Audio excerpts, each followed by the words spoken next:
तो without wasting time आज का वीडियो शुरू करते हैं। तो आज हम कुछ कंपनीज के एग्जांपल से जानने वाले हैं कि स्टॉक मार्केट में मैनिपुलेशन कैसे होता है। तो देखिए तारीख आप नोट कीजिए, 6 तारीख को एक आर्टिकल छपता है जेफरीज की तरफ से कि उनको हाउसिंग फाइनेंस के सेगमेंट में काफ़ी अच्छी ग्रोथ दिखती है, ऑलमोस्ट 19 to 20% CAGR की ग्रोथ।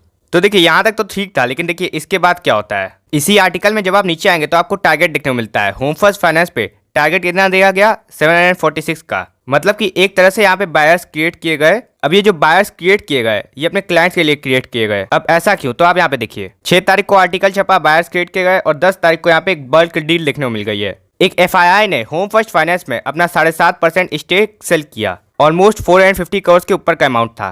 क्योंकि देखिए जब इतना बड़ा अमाउंट होता है तो 1-2% का भी डिफरेंस काफी बड़ा हो जाता है। तो जब कोई भी अपना स्टेक बेचना चाहेगा तो वो ऊपर के प्राइस पे बेचना चाहेगा। इसीलिए लोग गए जेफरीज के पास कि आप थोड़ा इसके बारे में अच्छी खबर छापिए, जिससे कि इस स्टॉक के प्रति एक अच्छा सेंटीमेंट बने। फिर उसके बाद आप जान ही रहे क्या हो गया। अब देखिए एक ओपन मार्केट ट्रांजैक्शन था, मतलब कि अगर किसी ने सेल किया है तो किसी ने बाय भी किया है। तो देखिए इन्होंने बाय किया है, लेकिन तब भी स्टॉक में इतनी गिरावट इसीलिए हो गई है क्योंकि जितने अमाउंट में इन्होंने बाय किया है उससे ज्यादा अमाउंट में इन्होंने बेचा है। तो इससे एक बात साफ होती है कि जेफरीज ने होम फर्स्ट फाइनेंस के लिए एक अच्छा सेंटीमेंट बनाया है, जिससे कि इनके क्लाइंट्स ऊपर के भाव पे निकल पाए। फिर उसके बाद इतनी बड़ी लड़ाई देखने को मिल गई है। तो हम नियर टर्म सपोर्ट देखें तो देखिए इस स्टॉक का नियर टर्म सपोर्ट 650 से 620 के बीच में बना हुआ है। एंड इतनी गिरावट के बाद अब ये स्टॉक उसी सपोर्ट के पास आ गया है। तो यहाँ पे हमें क्या करना चाहिए, इसके लिए हमें पता होना चाहिए कंपनी का पास्ट नेचर। तो देखिए जब यहाँ पे स्टॉक गिरा था तो ऑलमोस्ट 30% धराशायी हुआ था। फिर उसके बाद जब यहाँ पे ये स्टॉक ने टॉप से बॉटम तक गया तो ऑलमोस्ट 32% धराशायी हुआ।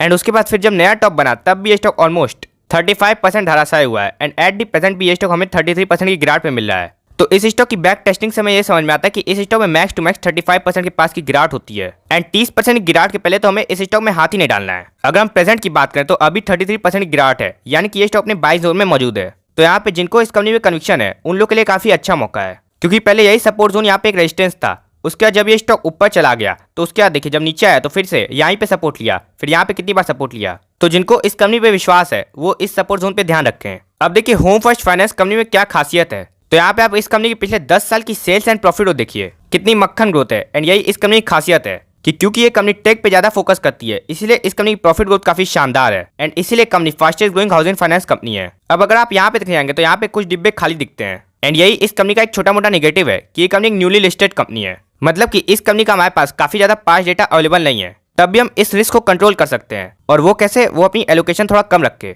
तो क्योंकि इस कंपनी में ग्रोथ काफी लाजवाब है तो आप इस पे ध्यान दे सकते हैं। अब चलिए चलते हैं सेकंड एग्जांपल पे। अब देखिए 9 मार्च को एक आर्टिकल छपता है, समर स्टॉक्स टू बाय। इसमें जेफरीज, हैवल जैसी कंपनीज का एग्जांपल देते हैं। सिंपल शब्दों में यहाँ पे पॉलीकैब की बात नहीं की गई है, लेकिन यहाँ पे FMEG कंपनीज के बारे में बात की गई है। एंड क्योंकि पॉलीकैब में FMEG का भी सेगमेंट है तो इसीलिए इस आर्टिकल का प्रभाव पॉलीकैब पे भी तो पड़ना ही था।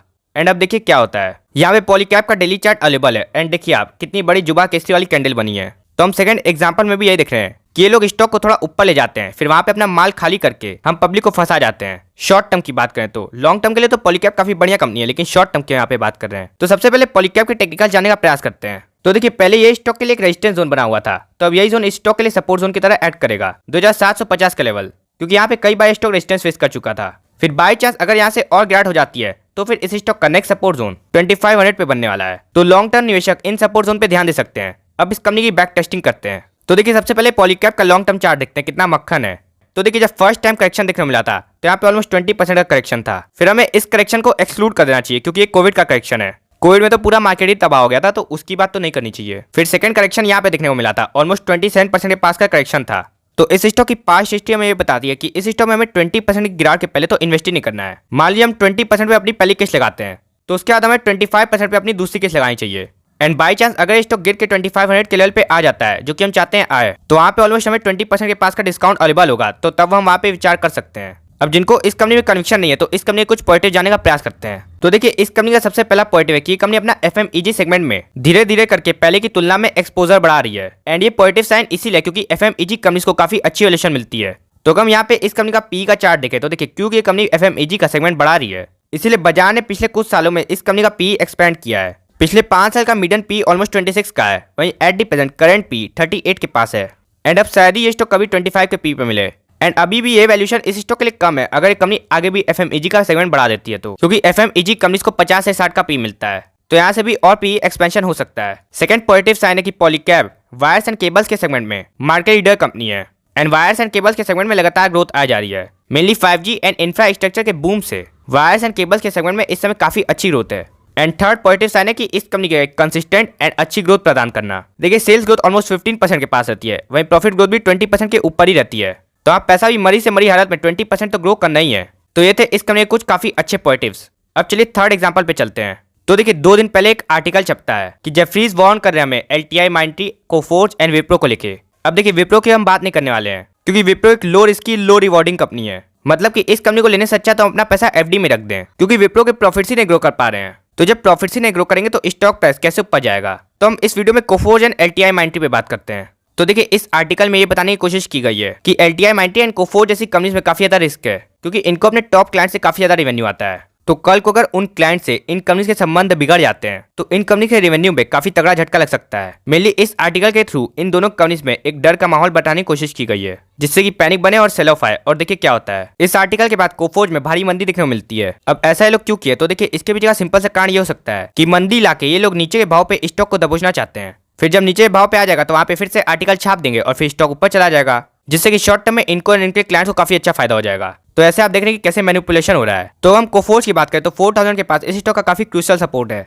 क्योंकि पहले कई बार यहाँ पे स्टॉक रेजिस्टेंस फेस कर चुका है। एंड जब ये रेजिस्टेंस टूटा है तो अब ये रेजिस्टेंस सपोर्ट की तरह ऐड करेगा। तो लॉन्ग टर्म निवेशक 4000 के लेवल पे ध्यान दे सकते हैं, क्योंकि अभी भी इस स्टॉक में टॉप से ऑलमोस्ट 33% के पास का डिस्काउंट अवेलेबल है। अब एक बार इस कंपनी की बैक टेस्टिंग करते हैं।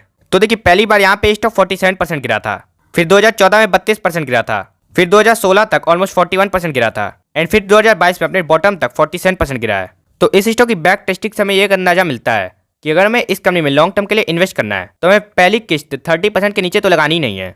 फिर दूसरी किस्त जब ये स्टॉक 40% गिर जाए तब लगानी है, एंड फिर तीसरी किस्त 45% के पास लगा सकते हैं, क्योंकि मैक्सिमम ये स्टॉक 47% गिरता है अगर कोविड को एक्सक्लूड कर दे। तो अगर हम इस कंपनी की बात करें तो ये कंपनी एक high risky high rewarding company है। इस कंपनी में सबसे बड़ा पॉजिटिव है कि इस कंपनी में आपको ग्रोथ काफी लाजवाब दिखेगी, एंड पिछले कुछ समय तो ग्रोथ इंक्रीज हुए जा रही है, क्योंकि पिछले कुछ समय में ये कंपनीज काफी ज्यादा टाइप कर रही हैं। एंड ऐसी ग्रोथ आपको ऊंची लेवल की IT कंपनीज में देखने को नहीं मिल पाएगी। ग्रोथ का नतीजा देखिए स्टॉक प्राइस सीजा कितना अच्छा बना है। अब नेगेटिव ये है कि इस कंपनी में आपको स्टेबिलिटी कम देखने को मिलेगी। मतलब कि TCS मान लीजिए 20% गिरती है तब ये कंपनी 40% गिरेगी, ज्यादा गिरती है तभी ना ज्यादा उछलती है। अब बात करते हैं LTI, माइंट्री पे। तो देखिए इस स्टॉक में भी भारी मंदी देखने को मिली थी, एंड ये सब उसी आर्टिकल का प्रभाव है। तो लॉन्ग टर्म निवेशक जिनको बाय डिप करना है तो 4500 के पास इस स्टॉक का काफी क्रूशियल सपोर्ट जोन बना हुआ है, क्योंकि अगर आप इस लेवल पे देखने जाएं तो यहाँ पे स्टॉक कितनी बार रेजिस्टेंस फेस कर चुका है, एंड रिसेंट में देखें तो यहाँ पे कितनी बार सपोर्ट लिया हुआ है। तो लॉन्ग टर्म निवेशक 4500 के लेवल पे ध्यान रखें, क्योंकि टॉप से लेके अभी गिराट तक इस स्टॉक में 40% की गिराट हो चुकी है। मतलब कि इस स्टॉक में जो मार्जिन ऑफ सेफ्टी है उसका क्वेश्चन अवेलेबल है। अब देखिए इस स्टॉक की बैक टेस्टिंग करने का कोई फायदा नहीं है, क्योंकि हाल ही में मर्जर हुआ है, तो मर्जर के बाद दोनों कंपनीज मिलकर बिहेव करेंगी। तो इसलिए 5 में जैसा LTI, माइंट्री का स्टॉक बिहेव किया है उसके बेसिस पे हम LTI, माइंट्री को जज नहीं कर सकते। अब देखिए इस कंपनी में सबसे बड़ा पॉजिटिव है कि इस कंपनी में ग्रोथ भी मिलेगी एंड स्टेबिलिटी भी मिलेगी, क्योंकि सबसे पहली बात एक तो ये लार्ज कैप कंपनी है तो हमें स्टेबिलिटी काफी अच्छी मिलेगी, एंड सेकंड बात ग्रोथ देखिए कितनी लाजवाब है। इतनी ग्रोथ ना तो आपको TCS में मिलेगी, ना तो आपको विप्रो में मिलेगी, ना तो आपको इन्फोसिस में मिलेगी। मतलब कि टॉप की IT कंपनीज में से इस कंपनी में सबसे अच्छी ग्रोथ है, एंड साथ ही साथ आपको L&T ग्रुप का मैनेजमेंट मिल जाता है, तो इसीलिए ट्रस्ट थोड़ा और बढ़ जाता है। तो ओवरऑल आज की बातों का कंक्लूजन यही निकलता है कि हमें कभी भी नोटी ब्रोकर्स का टारगेट देके किसी कंपनी में इन्वेस्ट नहीं करना है, क्योंकि वो लोग शॉर्ट टर्म के अपने भले के लिए टारगेट देते हैं। एंड सेकंड बात हमें स्टॉक में तभी इन्वेस्ट करना है जब वो स्टॉक अच्छी खासी गिरावट के बाद ही अवेलेबल हो। एंड थर्ड बात हमें स्टॉक की बैक टेस्टिंग जरूर करनी है, जिससे कि हमें उस कंपनी का नेचर पता लग जाए। एंड लास्ट एंड सबसे मेन बात हमें उसी कंपनी में इन्वेस्ट करना है जिसमें काफी अच्छी ग्रोथ हो, क्योंकि अगर प्रॉफिट में ग्रोथ नहीं है तो स्टॉक प्राइस ऊपर कैसे जाएगा। तो उम्मीद है आपको वीडियो पसंद आया होगा। तो मिलते किसी और वीडियो में किसी नई इन्फॉर्मेशन के साथ, तब तक के लिए जय हिंद।